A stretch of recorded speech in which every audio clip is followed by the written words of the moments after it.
Thank you, Madam Speaker. I ask unanimous consent that all members have 5 legislative days to revise and extend their remarks and include extraneous material on the subject of our special order. Without objection, so ordered. Thank you. Madam Speaker, our special order tonight is to honor a dear friend, one who would have been a colleague of ours here, in a great tragedy.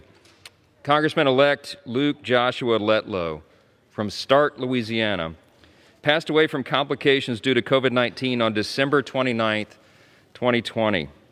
He had just been elected to Congress December 5th, and he was only, as we know, weeks away from taking the oath of office and serving here with us.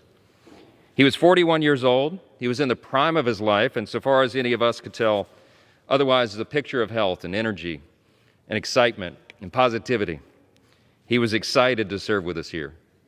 His death came as a terrible shock to all the people of Louisiana and to millions of people around this country. Luke was known in Louisiana for having a servant's heart.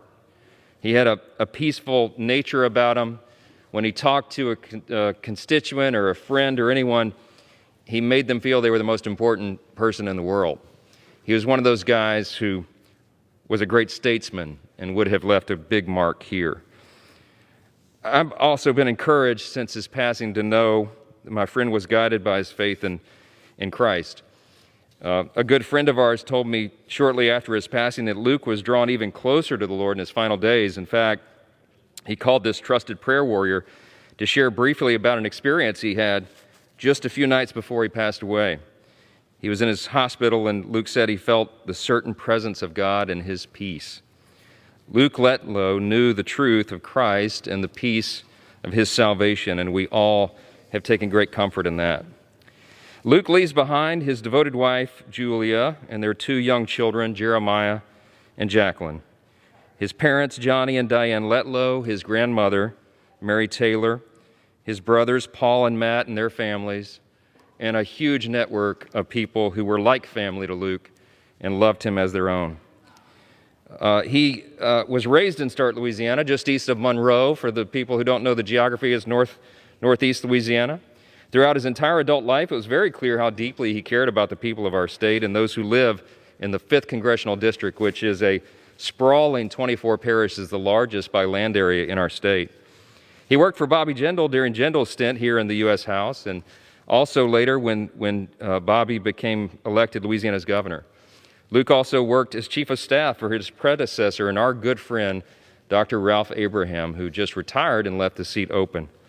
Throughout Luke's time in each of those positions, he made it a priority to work every day to benefit those that he served. He wanted to make life better for the people of his home state, and in those efforts, he worked closely with our farmers in the oil and gas industry and countless small businesses to ensure they were given every opportunity to succeed. Judging from his accomplishments and a remarkable record of public service, there is no doubt at all that he would have made an outstanding member of Congress.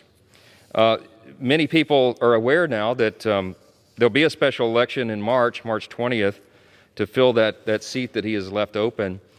And we're delighted to tell you that his beloved bride, his widow, Dr. Julia Barnhill Letlow, will be running for that seat, and we expect that she'll be taking her place here shortly thereafter.